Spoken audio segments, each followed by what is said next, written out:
karir pertempurannya di lapangan, Prabowo mengaku pernah 4 kali hampir kehilangan nyawa. Saya sudah membaca syahadat, siap-siap saja kalau mati, lalu dipandang remeh olehnya. Namun, saat usianya mulai menua, dampak dari cederanya di masa lalu mulai terasa.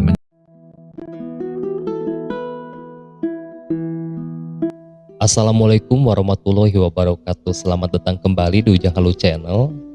Pada kesempatan kali ini kita akan menjelajahi riwayat hidup dari Presiden terpilih Prabowo Subianto dan mengungkap kebenaran di balik kakinya yang pincang. Seringkali Prabowo mendapatkan olok-olok dan hinaan dari para pembencinya sebagai si pincang dari goa. Namun apakah mereka benar-benar mengerti latar belakang dan penyebab kakinya jadi seperti itu? Nah, mari kita simak video berikut dan kita akan mengetahui penyebabnya. Ada sebuah tanda tanya besar saat melihat Prabowo Subianto berjalan. Dia sering tampak terpincang-pincang dan salah satu kakinya diseret. Gaya berjalannya tersebut sontak melahirkan isu tak sedap. Konon, ini merupakan dampak dari memburuknya kesehatan organ dalam Prabowo. Tapi yang lebih menyedihkan adalah sejumlah pembencinya justru mengolok-oloknya dengan sadis. Prabowo diejek dengan sebutan manusia pincang dari goa. Padahal jika mereka tahu kisah di balik kaki tersebut, mungkin mereka akan tercenung dan menyesal. Bagaimana kisah sebenarnya tentang kaki Prabowo Subianto? Assalamualaikum sedulur. Sejak kecil, Prabowo bercita-cita menjadi tentara. Dia terinspirasi oleh sang paman yang gugur dalam pertempuran Lengkong melawan Belanda pada tahun 1946. Prabowo pernah berkata, "Banyak yang tidak tahu, paman saya namanya Subianto. Itulah nama yang saya sandang sekarang, Prabowo Subianto." Ya, paman Prabowo itu bernama lengkap Subianto Joyo Hadikusumo, seorang tentara dengan pangkat terakhir kapten. Bersama saudaranya yakni Taruna Sujono Joyo Hadikusumo, Subianto gugur di pertempuran Lengkong. Karena mengidolakan pamannya itulah, maka Prabowo ingin menjadi tentara. Dia masuk akademi militer dan lulus pada tahun 1974. Seperti juga pamannya, Prabowo terkenal sangat pemberani. Salah satu keberaniannya yang legendaris adalah saat menyelamatkan atasannya dari bidikan sniper Fretilin di Operasi Seroja Timur. Peristiwa itu dalam sebuah pertempuran.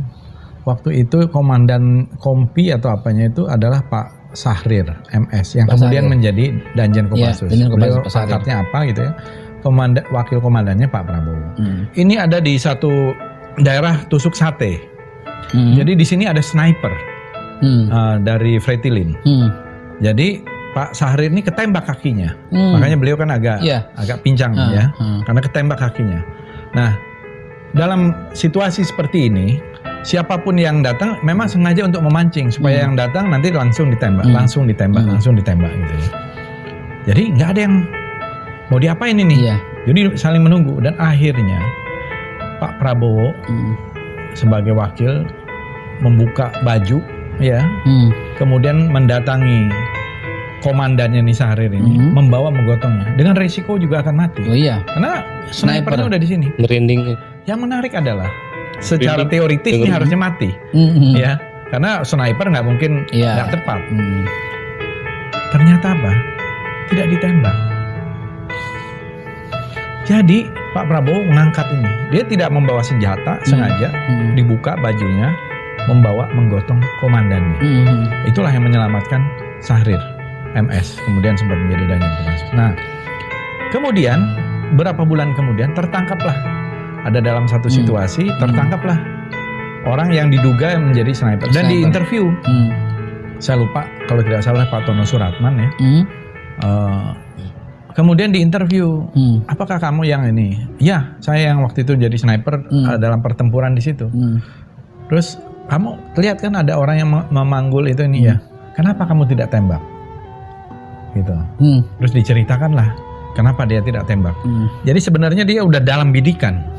Satu kali klik kena Bapak. peluru itu pasti kena dan pasti tepat kata dia. Tapi entah kenapa ketika dia mau klik itu dia merasa kasihan. Dia merasa kasihan. Kok ada anak buah berani mengambil resiko mati untuk kan waktu dalam pertempuran itu nggak ada pangkat, semua dicopot. Tapi kan pasti dia duga ini anak buahnya dong yang berani ngambil resiko dan membuka bajunya. Kemudian dia berkali-kali komandannya itu, ayo tembak. Dia bilang macet, padahal dia sengaja macetkan ininya.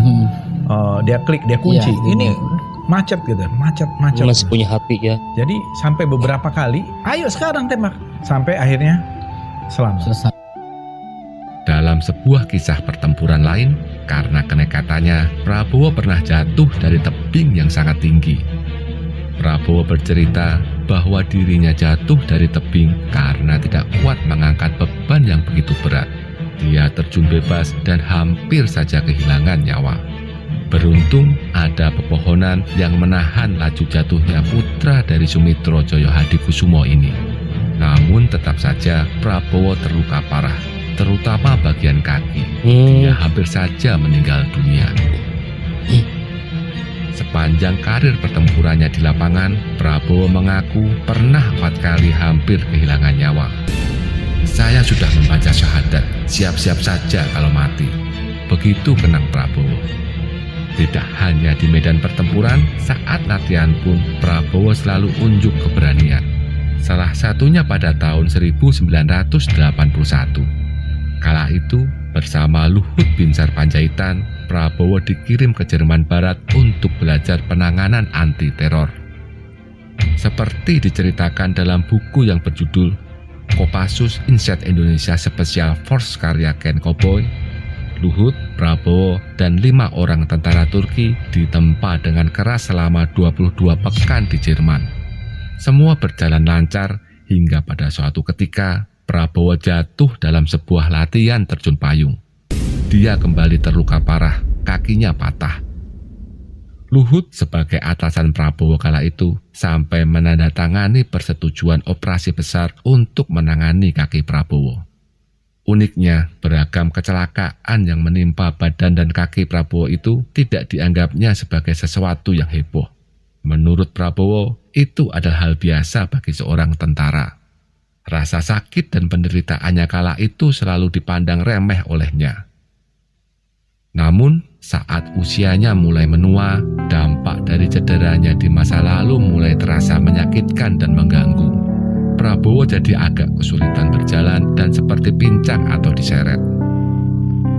Sejak 6 atau 7 tahun lalu, Prabowo sudah mencari pengobatan terbaik untuk merawat kakinya. Salah satunya adalah dengan mendatangi rumah sakit di Brisbane, Australia pada tahun 2019. Tapi sepertinya hingga saat ini kaki Prabowo belum bisa pulih seperti sedia kala. Prabowo masih terlihat pincang saat berjalan. Ini dimanfaatkan betul oleh para pembencinya, terutama saat persaingan di Pilpres 2024 lalu. Mereka mencemooh Prabowo dengan ejekan manusia pincang dari goa. Andai para pengejeknya itu tahu apa penyebab kaki Prabowo menjadi seperti sekarang ini, kira-kira apa yang akan mereka katakan? Terima kasih sudah menonton. Wassalamualaikum warahmatullahi wabarakatuh. Sebuah video yang sangat menyentuh ya. Jadi sebelum kita menghakimi seseorang, penting bagi kita untuk memahami latar belakang dan perjalanan hidup orang tersebut ya.